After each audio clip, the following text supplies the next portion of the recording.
Hello ವೀಕ್ಷಕರೇ, ನಾನು ಈ ದಿವಸ ಚಿಕನ್ ಪ್ರಿಯರಿಗೆ ಒಂದು ಒಳ್ಳೆ ಗೀ ರೋಸ್ಟ್ ಅಂದರೆ ತುಂಬ ಟೇಸ್ಟಿಯಾದ ರುಚಿಯಾದ ಎಲ್ಲರೂ ಇಷ್ಟಪಡುವಂತಹ ಚಿಕನ್ ಗೀ ರೋಸ್ಟನ್ನು ತುಂಬ ಸುಲಭವಾಗಿ ಯಾವ ರೀತಿ ಮಾಡೋದು ಅಂತ ತೋರಿಸ್ಕೊಡ್ತಾ ಇದ್ದೀನಿ.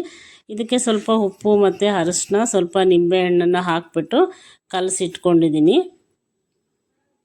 ಇದಕ್ಕೇ ಸ್ವಲ್ಪ ಒಂದು ಅರ್ಧ ಸ್ಪೂನಷ್ಟು ಖಾರದ ಪುಡಿ ಹಾಕ್ತಾಯಿದ್ದೀನಿ.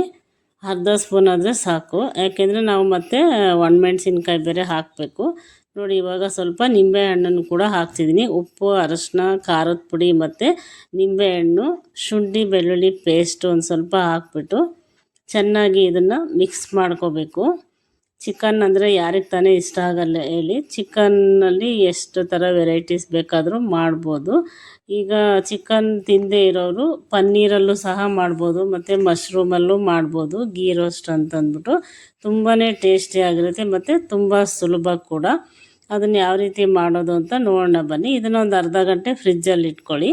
ಈಗ ಸ್ವಲ್ಪ ಬಿಸಿ ನೀರನ್ನ ಕಾಯಿಸ್ಕೊಂಡಿದ್ದೀನಿ. ಒಂದು 7-8 ಬ್ಯಾಡಗಿ ಮೆಣಸಿನ್ಕಾಯಿನ ಹಾಕ್ತಾಯಿದ್ದೀನಿ ಬಿಸಿ ನೀರಿಗೆ. ಈಗ ಇದು ಒಂದು ಅರ್ಧ ಗಂಟೆ ನೆನೆಯೋದಕ್ಕೆ ಬಿಡಬೇಕು ಬ್ಯಾಡಗಿ ಮೆಣಸಿನ್ಕಾಯಿನ. ಆವಾಗ ಟೇಸ್ಟು ತುಂಬಾ ಚೆನ್ನಾಗಿರುತ್ತೆ. ನೋಡಿ, ಇವಾಗ ಅರ್ಧ ಗಂಟೆ ಆದಮೇಲೆ ಚೆನ್ನಾಗಿ ನೆನ್ಕೊಂಡಿದೆ ಬ್ಯಾಡಗಿ ಮೆಣಸಿನ್ಕಾಯಿ. ಇವಾಗ ಮಿಕ್ಸಿ ಜಾರ್ಗೆ ಹಾಕ್ಬಿಟ್ಟು ನುಣ್ಣಗೆ ಅದನ್ನು ರುಬ್ಕೋಬೇಕು, ಪೇಸ್ಟ್ ಮಾಡ್ಕೋಬೇಕು. ನೋಡಿ, ಈಗ ಪೇಸ್ಟ್ ರೆಡಿ ಆಗಿದೆ. ಇವಾಗ ಇದ್ರ ಜೊತೆಗೇ ಮಸಾಲೆ ಇನ್ನೊಂದು ಸ್ವಲ್ಪ ಹಾಕಬೇಕು. ಅದು ಏನೇನು ಅಂತ ನೋಡೋಣ ಬನ್ನಿ. 1 ಸ್ಪೂನಷ್ಟು ಧನಿಯಾ ಪುಡಿ, ಒಂದು 7-8 ಕಾಳು ಮೆಣಸು, ಒಂದು ಅರ್ಧ ಸ್ಪೂನ್ ಜೀರಿಗೆ ಮತ್ತು ಒಂದು ಸ್ವಲ್ಪ ಸೋಂಪು ಮತ್ತು ಚಕ್ಕೆ 2 ಚೂರು, ಲವಂಗ 1-2 ಚೂರು. ಇಷ್ಟನ್ನು ಮಸಾಲೆ ಹುರ್ಕೋಬೇಕು. ಇದನ್ನು ಸಿಮ್ಮಲ್ಲಿ ಇಟ್ಕೊಂಡು ಲೈಟಾಗಿ ಹುರ್ಕೊಳ್ಳಿ. ಈ ಥರ ಹುರಿದ್ಬಿಟ್ಟು ಮಾಡೋದ್ರಿಂದ ಟೇಸ್ಟು ತುಂಬಾ ಚೆನ್ನಾಗಿರುತ್ತೆ. ನೋಡಿ, ಇವಾಗ ಆಗಿದೆ. ಇಷ್ಟು ಹುರ್ಕೊಂಡ್ರೆ ಸಾಕು. ಇವಾಗ ನಾವೇನು ಬ್ಯಾಡಗಿ ಮೆಣಸಿನ್ಕಾಯಿನ ರುಬ್ಕೊಂಡಿದ್ವಲ್ಲ ಅದ್ರ ಜೊತೆಗೇ ಇದನ್ನು ಸಹ ಹಾಕ್ಬಿಟ್ಟು ಸ್ವಲ್ಪ ನೀರು ಹಾಕಿ ರುಬ್ಕೋಬೇಕು. ಈಗ 1 ಗಡ್ಡೆ ಬೆಳ್ಳುಳ್ಳಿ ಹಾಕ್ತಾಯಿದ್ದೀನಿ. ಬೆಳ್ಳುಳ್ಳಿ ಹಾಕ್ಬಿಟ್ಟು ಸ್ವಲ್ಪ ನೀರು ಹಾಕಿ ನೈಸಾಗಿ ರುಬ್ಕೋಬೇಕು ಪೇಸ್ಟನ್ನ. ನೋಡಿ, ಈ ಥರ ನೈಸಾಗಿ ಪೇಸ್ಟನ್ನ ರುಬ್ಕೋಬೇಕು. ಈಗ ಒಲೆ ಮೇಲೆ ಒಂದು ಬಾಣಲಿ ಇಟ್ಕೊಳ್ಳಿ. ಇದು ಗೀ ರೋಸ್ಟ್ ಆಗಿರೋದ್ರಿಂದ ತುಪ್ಪದಲ್ಲೇ ಮಾಡ್ಕೋಬೇಕು. ಇಲ್ಲಿ ನಾನು ಒಂದು 4-5 ಸ್ಪೂನಷ್ಟು ತುಪ್ಪ ಹಾಕ್ಕೊಂಡಿದ್ದೀನಿ. ಮತ್ತು ಮೇಲ್ಗಡೆನೂ ನಾವು ಕೊನೆಗೆ ತುಪ್ಪ ಹಾಕ್ಕೊಂಡ್ರೆ ತುಂಬ ಚೆನ್ನಾಗಿರುತ್ತೆ.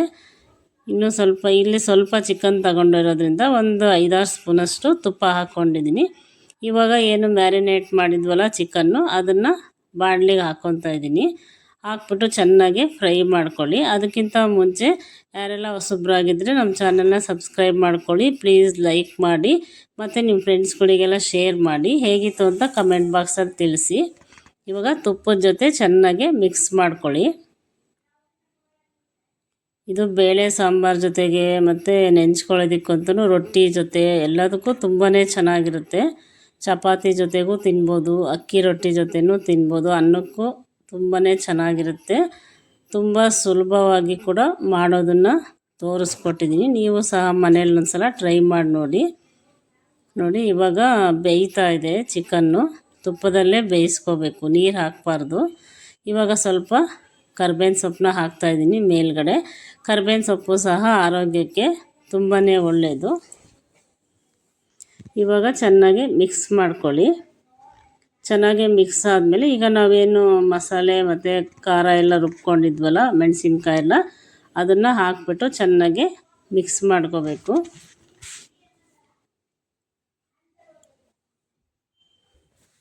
ರೆಸ್ಟೋರೆಂಟ್ ಸ್ಟೈಲಲ್ಲಿ ನಾನು ಚಿಕನ್ ಗೀ ರೋಸ್ಟ್ ಮಾಡೋದನ್ನು ತುಂಬ ಸುಲಭವಾಗಿ ತೋರಿಸ್ಕೊಟ್ಟಿದ್ದೀನಿ ಮತ್ತು ತುಂಬ ಟೇಸ್ಟಿಯಾಗಿ ಕೂಡ ಇರುತ್ತೆ. ನೋಡಿ, ಇವಾಗ ಬೆಂದಿದೆ ಚೆನ್ನಾಗಿ. ತುಪ್ಪ ಎಲ್ಲ ಮೇಲ್ಗಡೆ ತೇಲ್ತಾ ಇದೆ. ತುಂಬ ಚೆನ್ನಾಗಿ ಫ್ಲೇವರ್ ಬರ್ತಾಯಿದೆ. ತುಪ್ಪದ ಘಮ ತುಂಬ ಚೆನ್ನಾಗಿ ಬರ್ತಾಯಿದೆ. ನೋಡಿದ್ರ ಮೇಲ್ಗಡೆ ತುಪ್ಪ ಎಲ್ಲ ತೇಲ್ತಾ ಇದೆ. ಇವಾಗ ಚೆನ್ನಾಗಿ ಬೆಂದಿದೆ ಚಿಕನ್ನು ಕೂಡ. ನೋಡಿದ್ರೆ ನೋಡೋಕ್ಕೇ ಎಷ್ಟು ಸೂಪರಾಗಿ ಕಾಣ್ತಾ ಇದೆ. ಇನ್ನು ತಿಂದ್ರಂತೂ ಸೂಪರಾಗಿರುತ್ತೆ ಟೇಸ್ಟು. ನೋಡಿ ಎಲ್ಲ ಚಿಕನ್ ಎಲ್ಲ ಚೆನ್ನಾಗಿ ಬೆಂದಿದೆ.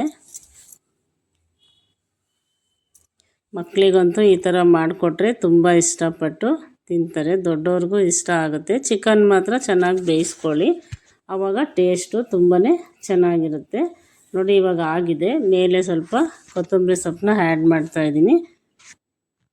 ನೋಡಿದ್ರೆ ಸೂಪರಾಗಿರೋ ಗೀ ರೋಸ್ಟ್ ರೆಡಿಯಾಗಿದೆ. ನಿಮ್ಮ ಫ್ರೆಂಡ್ಸ್ಗಳಿಗೆಲ್ಲ ಶೇರ್ ಮಾಡಿ ಹೇಗಿತ್ತು ಅಂತ ಕಮೆಂಟ್ ಬಾಕ್ಸಲ್ಲಿ ತಿಳಿಸಿ. ಎಲ್ಲದಕ್ಕೂ ಸೂಪರ್ ಟೇಸ್ಟಿಯಾದ ಚಿಕನ್ ಗೀ ರೋಸ್ಟ್ ರೆಡಿಯಾಗಿದೆ. ನೋಡಿದ ತಕ್ಷಣ ಒಂದು ಲೈಕ್ ಕೊಡಿ. Thank you for watching this video.